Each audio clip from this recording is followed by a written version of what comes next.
இந்த வீடியோட ஜீப்ரா படத்தோட கதையை தான் பார்க்க போகிறோம். பேங்க் ஆஃபீஸராக வந்து நம்ம ஹீரோ வந்து இருக்காரு. ஹீரோயினும் வந்து ஒரு பேங்க்கில் தான் வேலை பார்த்துட்டு இருக்காங்க. 2 பேரும் வந்து ரொம்ப வருஷமாக வந்து லவ் பண்ணிட்டு இருக்காங்க. இப்போ ஹீரோட அம்மா வந்து ஒரு வீட்டை வந்து இஎம்ஐ வாங்கணும்னு சொல்லிட்டு வந்து நிறைய ஃப்ளாட் வந்து பார்த்துட்டு இருக்காங்க. அப்போ ஹீரோயினும் வந்து அவங்க கூட வந்து சேர்ந்து பார்க்குறாங்க.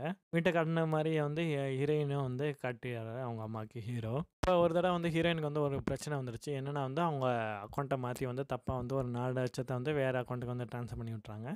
இப்போ 4 லட்சம் ட்ரான்ஸ்ஃபர் பண்ணனே வந்து அமௌண்ட்டையும் வந்து அந்த ட்ரான்ஸ்ஃபர் பண்ண ஆளுங்க வந்து உடனே வந்து எடுத்துட்டாங்க. அதனால் ஹீரோ கூப்பிட்டு வந்து நம்ம ஹீரோயின் வந்து ஹெல்ப் கேட்குறாங்க. உடனே வந்து ஹீரோ வந்து ஒரு ஐடியா வந்து பண்ணுறாரு.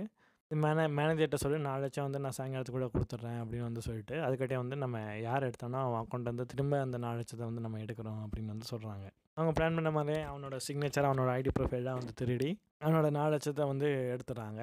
ஆக்சுவலி என்ன ஆனா அந்த 4 லட்சம் எடுக்க சமயத்தில் வந்து அக்கௌண்ட் வந்து ஆல்ரெடி வந்து 5 கோடி ரூபா இருந்திருக்கு. அதையும் வந்து யாரோ வந்து எடுத்துடுறாங்க. அது இவன் தான் எடுத்தான்னு சொல்லி நினச்சிடுறாங்க.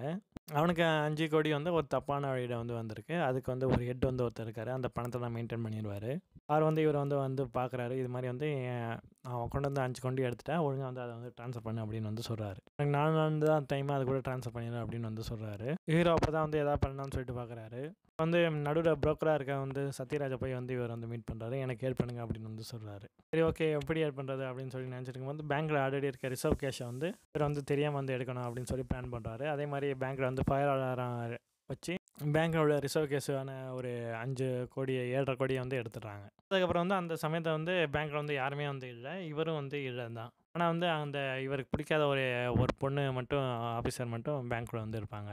இந்த பணத்தை வந்து இவர் வந்து பத்திரமா வந்து வெளியே எடுத்து வந்து நம்ம சத்யராஜ்கிட்ட வந்து கொடுத்து இதை எப்படியாவது வந்து இன்வெஸ்ட் பண்ணி எனக்கு காசு கொடுங்க அப்படின்னு வந்து கேட்பாரு. சரி, ஓகே அப்படின்னு சொல்லிட்டு இவர் வந்து சத்யராஜ் வந்து ஷேர் மார்க்கெட்டை வந்து இன்வெஸ்ட் பண்ணுவார்.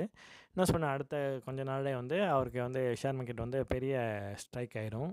ஷேர் மார்க்கெட் வந்து கிராஷ் ஆயிரும். ஹீரோ வந்து மனசு உடைஞ்சு போயிடுவார். அப்போ வந்து சத்யராஜ் வந்து ஃபோன் பண்ணுறாரு. எனக்கு வந்து ஆல்ரெடி வந்து ஷேர் மார்க்கெட் கிராஷ் ஆகும்போது தெரியும், அதான் அதுக்கு கொஞ்சம் நேரத்துக்கு முன்னாடி வந்து நான் எல்லா காசையும் எடுத்துட்டேன், நமக்கு வந்து எல்லாமே வந்து லாபம் தான் அப்படின்னு வந்து சத்யராஜ் வந்து சொல்லுவார். வந்த காசில் வந்து அந்த 5 கோடியை வந்து நம்ம யார் அக்கௌண்ட் வந்து 5 கோடி அடிக்கப்பட்டு அந்த அக்கௌண்ட்டுக்கே வந்து ட்ரான்ஸ்ஃபர் பண்ணுறாங்க. ட்ரான்ஸ்ஃபர் பண்ணிவிட்டு இப்போ மிச்ச காசை வந்து பேங்க்கில் போய் வைக்கணும். ஆனால் வந்து அது வந்து பேங்க்கில் வந்து செக்கிங் வந்து வந்துடுறாங்க. இந்த சமயத்தில் வந்து அந்த பிடிக்காத பொண்ணு இருப்பாங்களே, அவரோட லாக்கரை வந்து எல்லா காசையும் வந்து இவர் வந்து வச்சு அந்த பொண்ணை வந்து மாட்டி விட்டார் ஹீரோ. ஹீரோக்கு குறைச்சி கொடுத்த அந்த பேங்க் கார்டு வந்து இருக்கார்ல, அவர் வந்து ஒரு பெரிய டான்ட்டை வந்து நான் 5 கோடி ட்ரான்ஸ்ஃபர் பண்ணுறேன்னு வந்து சொல்லியிருப்பார். அதே மாதிரி ஹீரோ சொன்னபடியே வந்து நம்ம 5 கோடி ட்ரான்ஸ்ஃபர் பண்ண அக்கௌண்ட்டோட ஒய்ஃப் வந்து அக்கௌண்ட்டில் வந்து காசு எடுப்பாங்க. காசு அவங்க வந்து அவரோட அக்கௌண்ட்டை வந்து ட்ரான்ஸ்ஃபர் பண்ணி விட்ருவாங்க. வந்து அவரோட உயிர் வந்து தப்பிச்சிடுது. உடனே வந்து அவர் வந்து இவர்கிட்ட வந்து எக்ஸ்ப்ளனேஷன் கேட்பார். நீ தான் 5 கோடி எடுக்கலையே, அப்புறம் ஏன் இது பண்ண அப்படின்னு சொல்லி கேட்பார். அப்போ தான் வந்து அந்த 5 கோடி இருந்தவரோட அக்கௌண்ட்டோட ஒய்ஃப் இருக்காங்களே, அவர் வந்து ஒரு சேரிட்டபிள் ட்ரஸ்ட் வந்து நடத்திட்டு இருப்பாங்க. அவங்க உள்ள மக்கள்லாம் வந்து அனாதை ஆசிரமத்தில் வந்து வச்சு அவங்கள செலவு பண்ணுற காசு இல்லைனால வந்து இவங்க வந்து 5 கோடி அடித்ததாக வந்து சொல்லுவாங்க. அதனால் ஹீரோ வந்து தன் மேலே பழி எடுத்துகிட்டு வந்து அந்த சேரிட்டபிள் ட்ரஸ்ட்டுக்கு ஹெல்ப் பண்ணுறதுக்காண்டி 5 கோடியை அடித்து வந்து கொடுப்பாரு. அவரோட இந்த நல்ல குணத்தை பார்த்துட்டு நான் அந்த இன்னொருத்தர் இருக்கார், அந்த கோடி கேட்டவங்க என்ன பண்ணாது, இவங்க அம்மா ஆசைப்பட்ட அந்த வீட்டோட சாவியை வந்து இவருக்கே வந்து கிஃப்டாக வந்து கொடுத்துறாரு. இதோட இந்த படத்தோட கதை வந்து முடியுது. நன்றி.